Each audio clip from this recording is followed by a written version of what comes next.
नमस्कार। हिंदी की कक्षा में आप सभी का स्वागत है। हम पढ़ रहे हैं कविता 2 राम लक्ष्मण परशुराम संवाद, जिसके कवि हैं गोस्वामी जी तुलसीदास जी, जो हिंदी साहित्य के जाने माने कवि हैं। ये भक्ति काल के एक प्रसिद्ध कवि हैं और जो यह अंश है, यह उनका जो महाकाव्य रामचरितमानस है उसके बालकांड से लिया गया है। हमने इसके 6 पदों को पढ़ा, उनके सरलार्थ को जाना, भावार्थ को जाना और इस वीडियो में आज हम उनके कुछ प्रश्नों पर चर्चा करेंगे। तो शुरू करते हैं अभ्यास कार्य के प्रश्नों। प्रश्न 1 मैं पढ़ती हूं। परशुराम जी के क्रोध करने पर लक्ष्मण ने धनुष के टूट जाने के लिए कौन कौन से तर्क दिए? जब शिव धनुष भंग हो जाता है, टूट जाता है और परशुराम जी बेहद क्रोधित हो जाते हैं, तब लक्ष्मण ने धनुष के टूट जाने के लिए कौन कौन से तर्क दिए, उसी पर हम विचार करते हैं। कि लक्ष्मण जी कहते हैं कि सभी धनुष हमारे लिए तो सभी धनुष समान है, इस विशेष धनुष पर ही आपकी इतनी ममता क्यों है? किसी भी धनुष के टूट जाने पर कुछ लाभ या हानि नहीं, तो आपकी ममता इस धनुष विशेष पर क्यों है? क्योंकि बचपन में जब हमने बहुत से धनुष तोड़े थे, धनुई अर्थात छोटे छोटे धनुष तोड़े थे, तब किसी के द्वारा भी हम पर क्रोध नहीं किया जाता था। तो आज इस धनुष के टूटने पर इतना क्रोध क्यों? और अगला जो तर्क देते हैं वे कहते हैं कि राम ने तो केवल इसे नयन के भ्रम में देखा मात्र था, छुआ मात्र था और वे राम के छूने मात्र से ही वह धनुष टूट गया, उसमें राम का कोई दोष नहीं है। तो यही सब तर्क दिए जिसके कारण परशुराम जी का जो क्रोध है वह और भी अधिक बढ़ गया।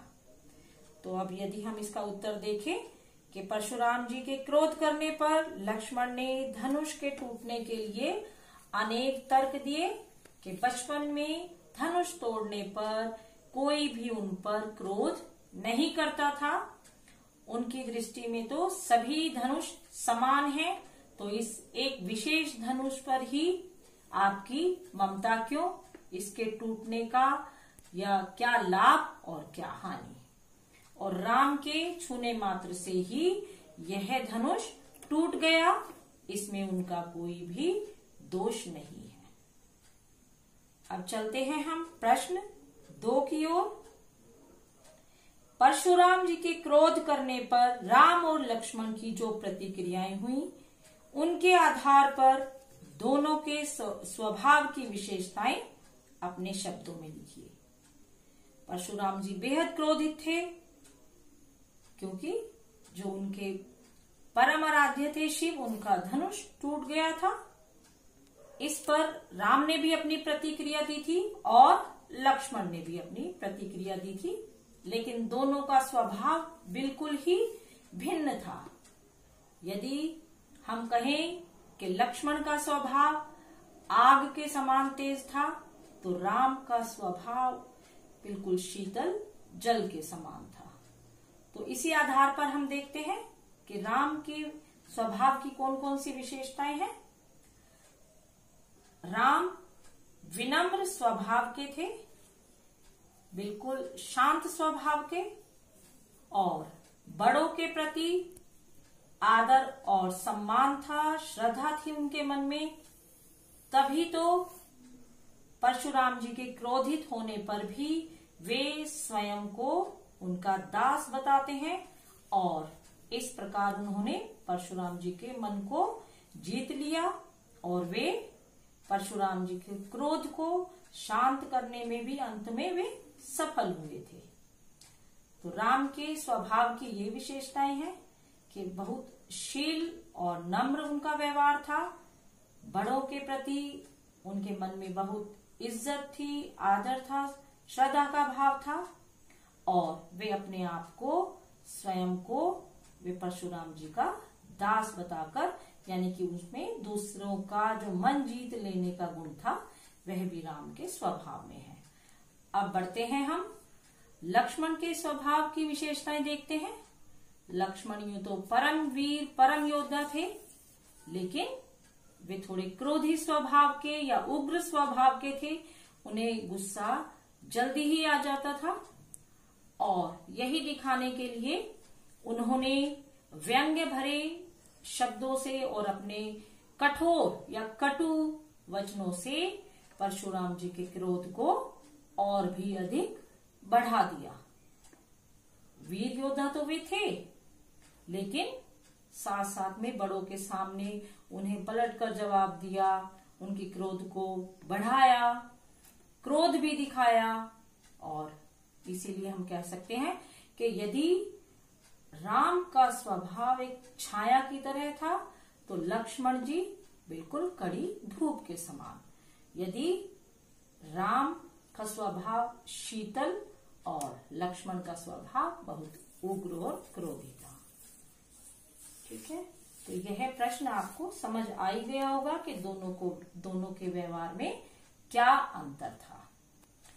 अब प्रश्न 3 को देखते हैं। लक्ष्मण और परशुराम के संवाद का जो अंश आपको सबसे अच्छा लगा उसे अपने शब्दों में संवाद शैली में लिखिए। अब पहले देखिए संवाद शैली क्या होती है। जब हमने 7th क्लास में 8th 9th में भी पढ़ा था संवाद, जिसे इंग्लिश में डायलॉग बोलते हैं। ठीक है, तो आपको पहले तो उस अंश को छांटना है जो आपको सबसे अच्छा लगा। जो भी पूरी कविता में से जो अंश आपको दोनों के बीच हुए संवाद वह अच्छा लगा हो, पहले वह आप छांट लेंगे और उसके बाद आप उन्हें काव्य पंक्ति में ना लिखकर उनके संवाद बनाएंगे और इस प्रश्न को आप स्वयं ही हल करेंगे। तो अगले प्रश्न की ओर चलते हैं। परशुराम ने अपने विषय में सभा में क्या क्या कहा, निम्न पद्यांश के आधार पर लिखिए। यह आपको पद्यांश दिया गया है और इस पद्यांश के आधार पर आपको बताना है कि जो राजसभा थी, जहां जनक का दरबार लगा हुआ था, विभिन्न राजा आए हुए थे, सीता स्वयंवर हो रहा था, तो वहां उन्होंने क्या क्या कहा आपको जो नीचे पद्यांश दिया गया है उसके आधार पर बताना है। मैं पद्यांश पढ़ देती हूँ। बाल ब्रह्मचारी अति कोही, विश्व विदित क्षत्रिय कुल दोही, भुजबल भूमि भूप बिनु कीन्ही, विपुल बार महिदेव दीन्ही, सहस्त्र बाहु भुज छेदनिहारा, परसु बिलोकी महिप कुमारा, मातु पितई जनि सोच बस करिए महाकिशोर, गर्भन के अर्भक दलन, परसु मोर अति घोर। अब इसके यदि हम इस पद्यांश के आधार पर देखें तो परशुराम जी ने बताया है कि वे बाल ब्रह्मचारी हैं और बहुत अधिक क्रोधी स्वभाव के हैं। उन्होंने और क्षत्रिय कुल के तो वे शत्रु हैं ही। अनेकों बार उन्होंने इस पूरी धरा को, पूरी पृथ्वी को राजाओं से विहीन कर उन्हें किसको दे दिया है, ब्राह्मणों को दान में दे दिया है इस पूरी पृथ्वी को। और जो उनका फरसा है वह बहुत भयंकर है। अपनी भुजाओं के बल पर उन्होंने सहस्त्र बाहु का विनाश कर दिया। ठीक है, और उनका जो फरसा है वह इतना भयंकर है कि जिसके डर से बच्चा जब मां के गर्भ में होता है तभी उसकी मृत्यु हो जाती है, अर्थात बच्चा पैदा होने से पहले ही मर जाता है। यह उनका फरसा इतना भयंकर है। ये सारी बातें इस पद्यांश में उन्होंने अपने बारे में कही हैं। अब चलते हैं प्रश्न 5 की तरफ। लक्ष्मण ने वीर योद्धा की क्या क्या विशेषताएं बताई है। लक्ष्मण ने कई बार बताया है कि जो वीर योद्धा होते हैं वे केवल अपने गुणों का बखान नहीं करते, वे कार्य को करके दिखाते हैं। तो उन्होंने जो एक वीर योद्धा है उसमें कौन कौन से गुण होने चाहिए, कौन कौन सी विशेषताएं होनी चाहिए, वही कई बार इस कविता में उनकी चर्चा की है, उनका जिक्र किया है। तो यही देख लेते हैं कि लक्ष्मण के अनुसार जो वीर योद्धा होते हैं वे कभी देवता, ब्राह्मण, ईश्वर भक्त और गाय पर अपनी वीरता नहीं दिखाते। और उन्होंने कहा है कि वे अपनी वीरता इन पर नहीं, केवल रणभूमि में ही जब शत्रु सामने खड़ा हो तभी अपनी वीरता दिखाते हैं। वे केवल अपने गुणों का बखान नहीं करते, वे उसे करके दिखाते हैं, अर्थात उनकी कथनी और करनी में कोई अंतर नहीं होता। जो वो कहते हैं वही वो करते भी हैं। तो एक वीर योद्धा कभी भी कमजोर पर, देवता, ब्राह्मण, भक्त और गाय पर कभी भी हाथ नहीं उठाता, कभी भी उन पर अपनी वीरता नहीं दिखाता। वे केवल अपनी जो वीरता है रणभूमि में ही दिखाता है, जब सामने शत्रु खड़ा हो। और जैसा वह कहता है, केवल अपने बखान ही नहीं करता अपने गुणों को, उन्हें वह कार्य के रूप में करके भी दिखाता है, अर्थात उसके कहने और करने में कोई अंतर नहीं होता। तो आज हमने कविता 2 के प्रश्न 1 से 5 यहाँ पर चर्चा की। अब आपको इन्हीं प्रश्नों को अपनी अभ्यास पुस्तिका में लिखना है। बाकी के प्रश्नों पर चर्चा अगली वीडियो में करेंगे। धन्यवाद। शुभ दिन।